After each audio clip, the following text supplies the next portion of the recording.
So are you thinking about studying aromatherapy, or are you planning on starting? If this is you and you've said yes to any of these questions, this video is for you. Hi, my name is Jessie and I am an aromatherapy student. And welcome to my Q&A. This is a question and answer period all about being an aromatherapy student. So this is a video I wish I would have seen when I first was thinking about becoming a student. So hi everyone, hi Beth Ann. So for you guys, if you're coming in on the replay and you don't want to watch all of my video, feel free to check out the description. I will list different questions that have been asked. Then you can skip to whichever question you'd like. However, if you want to watch it all, be my guest, you are welcome. So hi everyone, I just want to say hi. So what is this video going to look like? I'm going to start off with sharing some main important points that I think are really important if you're thinking about studying aromatherapy. Then after that, we're going to finish with diving into some questions that my followers have prepared for me. And I know a lot of you guys have kind of been thinking about studying aromatherapy. Some of you secretly are like, I want to study, but I haven't told anyone. So these answers are for you. So some helpful points I want to start off with. First off, disclaimer, I am Canadian. So that being said, I am in North America. So if you are thinking about studying aromatherapy and you are not in North America, maybe, I don't know, you're in Australia, maybe France, maybe some parts of Africa, there might be some things that I'm sharing with you that might not really be that pertinent for you, may not be that relatable. But either or, whether you're from North America or not, I do highly encourage that you really do your research in looking for an aromatherapy school. I'm hoping that this video will really help guide you in finding that path.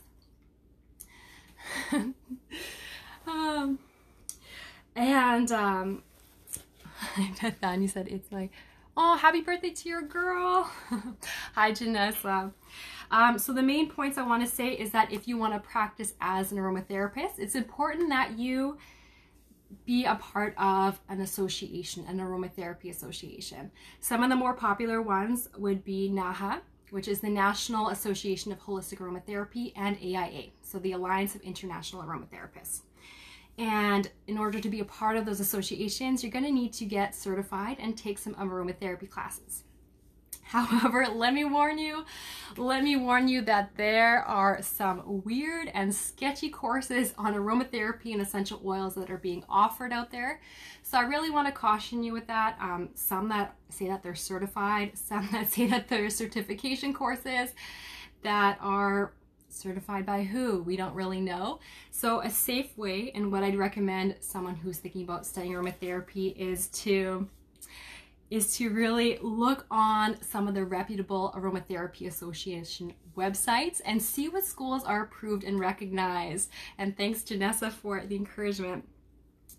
So what I did when I wanted to study aromatherapy is I went on the AIA website and the NAHA website, which I will link down below. And they have a special page where you can click recognized schools or approved schools. So when you get to that part of the website, you can really filter what you're looking for. So there's different schools around the world, different schools in different languages, and you can filter what kind of school you want. So some people may want to work with animals. You'd be looking for aromatherapy animal schools. If you want to look by level, you might be saying, what do you mean by level? So with NAHA, the National Association of Aromatherapy, there are different levels of schooling. 1, 2, and 3.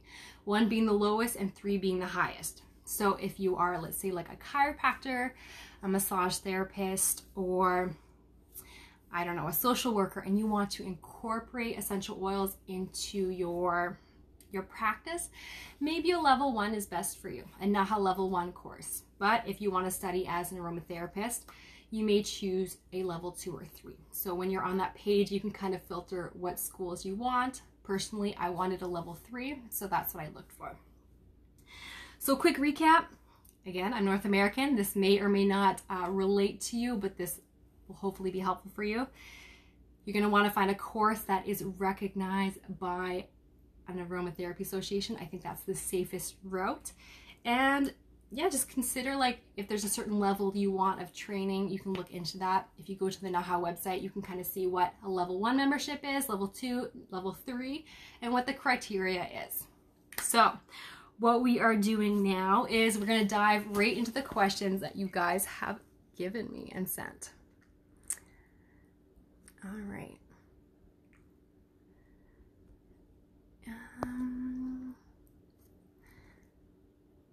There's a lot of questions here. I love it. All right, so first one is, what are some good places to study online? I'm glad you asked that because that means that the information I just shared was something you're wondering. So as I had mentioned, I'd probably look at a school that is approved by NAHA and or AIA. But also, I think something worth mentioning is just because a school is like recognized by NAHA doesn't mean they are all of the same quality. So what I did, I looked at the schools, wanted level 3, and then when I had my top picks, I sent different emails out to all those schools. So you may have things that are important to you. For me, one thing that was important was that if I have any trouble, if I want to ask questions, is my professor available? Would they answer my questions within the next like 48, 72 hours? Because I've heard stories of people studying aromatherapy and then sending emails to their profs, and the profs don't respond unless they're submitting work or assignments. So just kind of ask yourself, what do I want in my program? Is it approved by NAHA and or AIA? And do some research there. So there are lots of good places to study. I would say AromaHead is like safe if you want me to name a school. All right, so let's go to the next question. I love how it shows me the ones I've answered. One is, learning the chemistry of the oils hard, especially if you're bad at science? I love the question. For me, I was in chemistry when I was in high school, but I wouldn't say in my school it's really hard. In fact, I hear a lot of people saying, you know what, I didn't think I was good at chemistry and it wasn't that hard. I hear a lot of aromatherapy students say that. And I think the person that's asking might be thinking about studying at AromaHead. I believe Andrea Bouger, if I said her name right, is really good at presenting chemistry in an easy to understand way. But I wouldn't worry about it. I think, yeah, it's not as hard as I think you're expecting. I hope that answers. If you are here and you want to ask more questions, feel free to ask more questions, but I'll leave it at that for now. And if anyone has any questions while I'm speaking, feel free to enter it into the little square question mark box beside the comments. Okay. Next one, how many texts or exams have you taken? Quick disclaimer, every school is different, but I'll share with you what it's like in mine. So in my program, I actually have to take 2 courses. So I have level 1 and level 2. I guess that's kind of technically what it's called. I have a midterm and final in each. So a midterm final. I also have like review questions each chapter I'm in. So I had 11 chapters my first level, which I'm currently still in. So every school is different, like I mentioned. My program is actually getting revamped, so that I'm going to start to have quizzes every chapter. Some of them are worth points, some of them are not worth points. So I'm just going to kind of recap my personal program. I have midterm final for my first course, midterm final for my second course, little mini quizzes in between. And at the very end, I believe, I haven't looked too much into it, I should have a research paper. I think it might be a 10-page research paper, but whatever school you're considering doing, they should have that information when you look into their program. So that one I'm kind of nervous about, kind of excited, but I'm not there, and I don't think I'll be at my research paper for another like year and a half. Hi, Aromama. Hi, Michelle. All right, next question. Okay, love it. Did you buy your supplies all at once, or did you get them as you needed them? So I'm glad you asked in advance, because I have a little list ready. So when I got accepted into school, they sent me like a binder, a little graduated cylinder. So it's kind of like a test tube looking thing that stands and it measures how much essential oils, and a pen. But I had a suggested aromatherapy supplies kit that I was suggested to buy. So I'm actually going to read them out to you. Every school is different. Also, I think it's important to communicate with your school. There might be some schools that say, you know what, it's not that important if you get everything. Some might say you have to. Some might say it's just recommended. For my school, they said we recommend it just so you can get to know the oils, use them, smell them, be familiar with them. So let me read what my starter kit is, or it's supposed to be. So I have basil chemotype linalool, Roman chamomile, eucalyptus globulus, frankincense, geranium, grapefruit, lavender, so lavandula angustifolia, so the more popular one, juniper berry, lemon, marjoram, orange, sweet, patchouli, peppermint, rose, rosemary, tea tree, and thyme. Those are the essential oils that I was recommended to have. And then I was recommended to have fractionated coconut oil or carrier oil of choice. You know, I'd honestly say when you're getting started, like you can just get like 1 or 2 carrier oils. I go into more detail in my last video, so if you want to know more about my last video, I think I put some other recommendations into it. Then I have I needed to have 5 ml essential oil bottles, so like the little amber bottles, a dozen of them, a dozen of 10 ml essential oil bottles, a dozen of 60 ml plastic spray bottles, a dozen 60 ml plastic flip top bottles, so the ones that you kind of, the disc that you flip. And then I needed a dozen inhaler tubes. There's some that I actually didn't really use. For example, my 10 ml and 5 ml essential oil bottles, I ended up just making diffuser gifts for my friends. So there's some things I used, some things I didn't, but I tried to buy them all when I started. But yeah, let me know if you have any questions more about the starter kit. Oh, and another thing, I'm gonna mention this, it may not be relatable for you, but when I first started my aromatherapy studies, I had a bunch of doTERRA oils because I was a doTERRA rep, and I bought monthly to get my order. So I probably had like 80, 90, 100 oils. At this time, I did not know essential oils have shelf lives and they can oxidize. So just to kind of, sorry, somebody called, I had to cancel it. So just to give you some context, when essential oil has a shelf life, when it gets to the end of its shelf life, it can become, like the therapeutic properties decrease. There's some essential oils that once they become oxidized, they can be really irritants to skin. So then I ended up having to give away almost all of my doTERRA oils, buying a fresh batch, which I bought from Plant Therapy because it was a lot more affordable. Still had the purity though. So you can check out my YouTube video where I compare it if that's something that interests you. Janessa says, this is making me think of a question. They recommend that I got a glass inhaler. Ooh, did you get one? If so, did you like it? I don't even know how to use mine. I'm gonna see if I can quickly find one and I'll be right back. All right, so it's interesting you had a glass inhaler. I don't know if I have a plastic inhaler. I don't have a plastic inhaler. So I think the one that you're talking about, Janessa, the glass one might be the aluminum one where you open it and then there's glass on the inside. So if I open it, I have my cotton wick with essential oils on it, or I can also put like, I don't know, Himalayan salt and put the essential oils on it. I don't have a plastic one with me. I prefer aluminum. I like it a lot better with the glass. And then I've also made my own, but I don't use them with my case study clients. This is kind of a personal do-it-yourself homemade inhaler, which you can look at my post if you're curious more. Janessa said, I took a pic. I'll share it with you later. Sounds good. I'm curious about it. All right. I'm seeing if I missed any questions. No, I didn't. Next up, we have another question We have a few, which I'm really excited about. Question: how long each week do you study? It totally depends.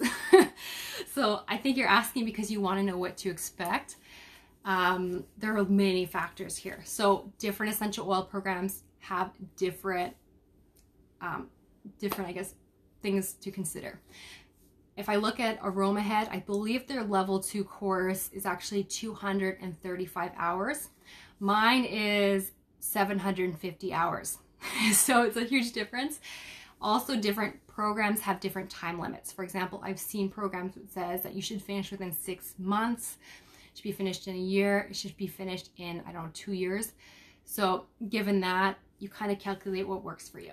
For example, if you want to do it in a year, kind of calculate how many hours per week should I be putting in to make that benchmark. There's times where I have studied and done aromatherapy stuff for like 20, 30 hours a week. Especially COVID, when I was like in quarantine for some of it. There's also times, part of COVID, parts of the lockdown where I did 0 hours per week for many months. So it really depends on how disciplined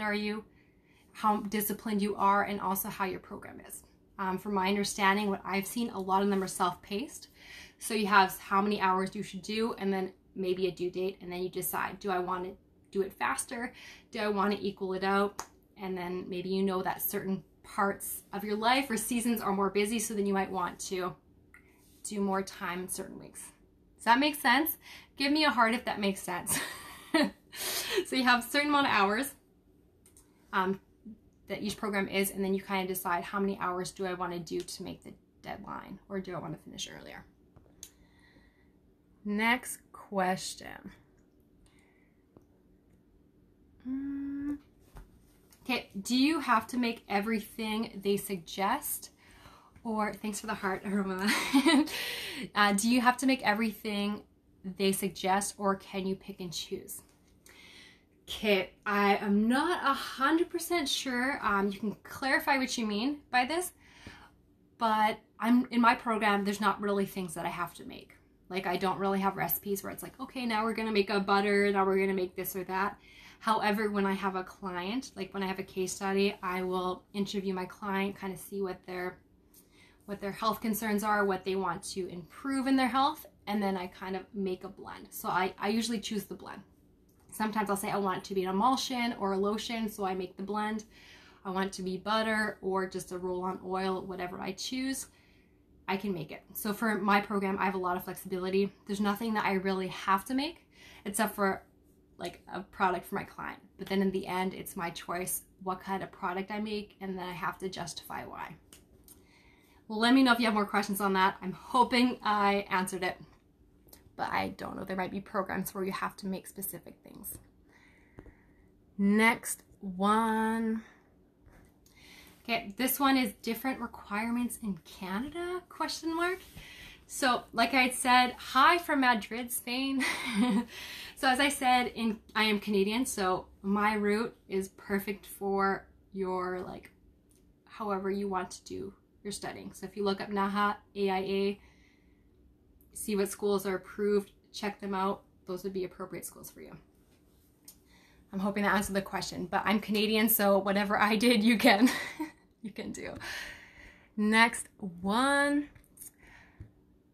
Ooh, this is a good one. Oh, from South Africa. Hi, Stone and Grain from South Africa. Next question is, what's the most important thing you've learned so far? I'm thinking when you ask this question, you're expecting me to say something like essential oil related, like a certain fact. But for me, the most important thing I learned was you don't know what you don't know. In the sense that when I first started studying aromatherapy, I felt like I knew everything. I was like, oh, this is right, this isn't. But then the more I find out, the more I realize I don't know. And it's been a really humbling experience.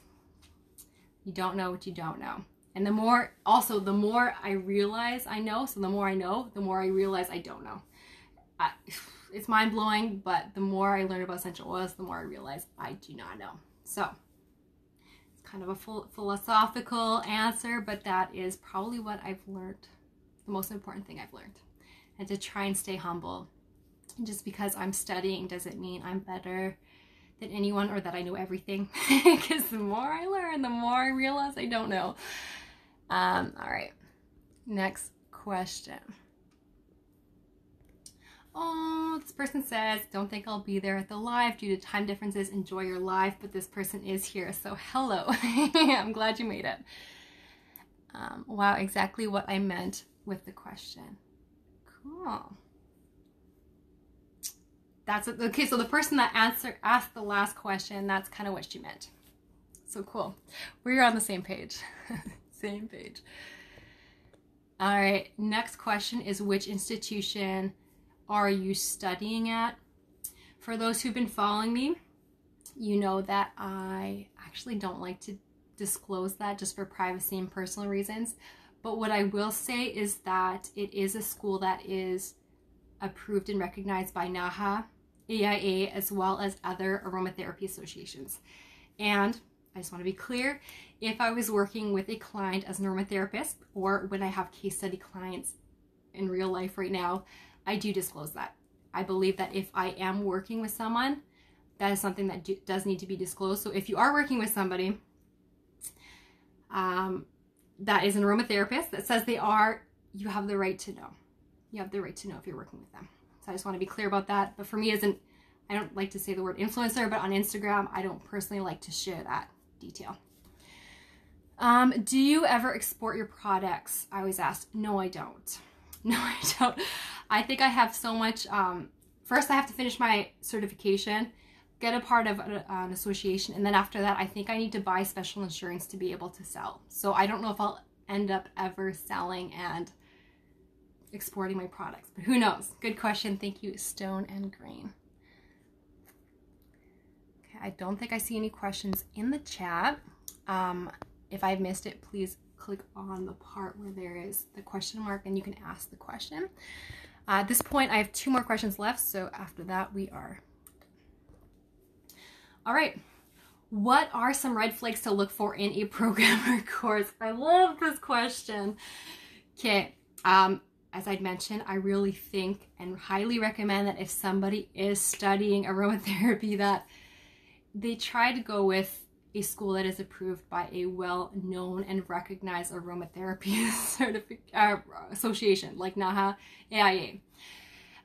So in that sense, I would really play it safe by choosing these programs, because I'm seeing other programs that have these red flags. And these red flags I'm talking about, if a program promotes essential oil usage that is widely and generally known as unsafe by aromatherapists, such as if a program tells you to put essential oils in your water and drink them, if a program encourages the habitual use of neat oils, if a program doesn't talk about essential oil safety, and if a program is basically based around promoting a business or selling essential oils without talking about a lot of important safety information, that is a huge red flag. But I feel like you can eliminate a lot of that just by going through a NAHA or AIA approved and recognized school. Again, I'm not saying it's perfect, but it helps guide you in the right direction in terms of a proper school. Next question and last one. And if anyone has any other ones, feel free to type it in quick, because after this question, I'm going to shut her down if I don't have any more. All right, so, okay. This question is going to be a question that I'm going to make a whole different video on. But the question is an essential oil coach and aromatherapist? And this is through they're part of the American Association of Drugless Practitioners. Short answer, no. I've seen this, I've researched this a little bit, and I will make a whole new video on this because this topic deserves a video. All right. So I am actually done all my questions. Hi, Erica. If anyone has any questions, I'll give you a good, I guess, 30 seconds to type them, because I know this is lagged and you guys might be typing and I won't see till 15 minutes later. So I will just kind of let you guys answer any questions. And I also want to thank each and every one of you who've come. I know not everyone is able to stay for the whole time or even show up due to you guys have lives. You guys have other lives. You're on different time zones. So I want to thank each of you personally who've come. Thank you for coming, and I'm going to shut her down in a few seconds if I don't see any questions pop up. I don't see any other questions. Bye guys, and thank you.